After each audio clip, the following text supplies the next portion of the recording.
والدار الآخرة خير للذين يتقون أفلا تعقلون সূরা আনআম 32 নম্বর আয়াতের মধ্যে আল্লাহ তাআলা বলেন ওয়ামাল হায়াতুদ দুনিয়া ইল্লা লাইবুন ওয়া লাহু দুনিয়ার জীবন খেল তামাশা চাকচিক্যময় আল্লাহ বলেন ওয়াদ-দারুল আখিরাতু খায়রুল লিল্লাযিনা ইয়াত্তাকুন যারা তাকওয়া অবলম্বন করে তাদের জন্য আখিরাত হইল কল্যাণকর যাদের অন্তরে আল্লাহর ভয় আছে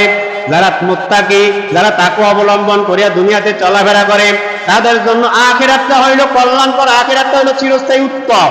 এ দুনিয়ার মুসলমান মুফাসসিরে কেরাম আয়াতের ব্যাখ্যায় বলেন ঈমানের রকম 6টা কয়টা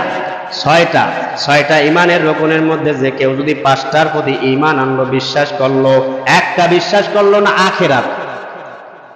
নাই বিশ্বাস সে করলো না আখিরাতে কি হবে না হবে তার কোনো চিন্তা ভাবনা তার মধ্যে নাই সে ঈমানই আনলো না বিশ্বাস করলো না আল্লাহ তাআলা বলেন ওই বান্দা যত ইবাদত বন্দি করুক না কেন ওর ইবাদত আমি আল্লাহ কবুল করব না আপনি 5টার প্রতি ঈমান আনছেন একটার মাত্র ঈমান আনেন নাই আপনার কোন ইবাদত আল্লাহর দরবারে কবুল গ্রহণযোগ্য হবে না মুফাসসিরে কেরাম আয়াতের ব্যাখ্যায় বলেন এ দুনিয়ার মুসলমান ঈমানদার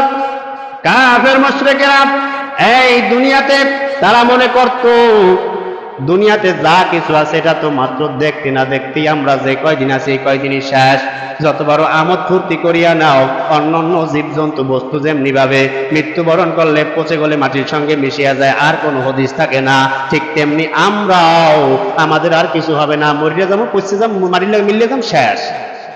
তারা আখিরাতকে বিশ্বাস করতো না রাসূল যতই তাদেরকে আখিরাতের কথা শোনার স্মরণ করায় দিত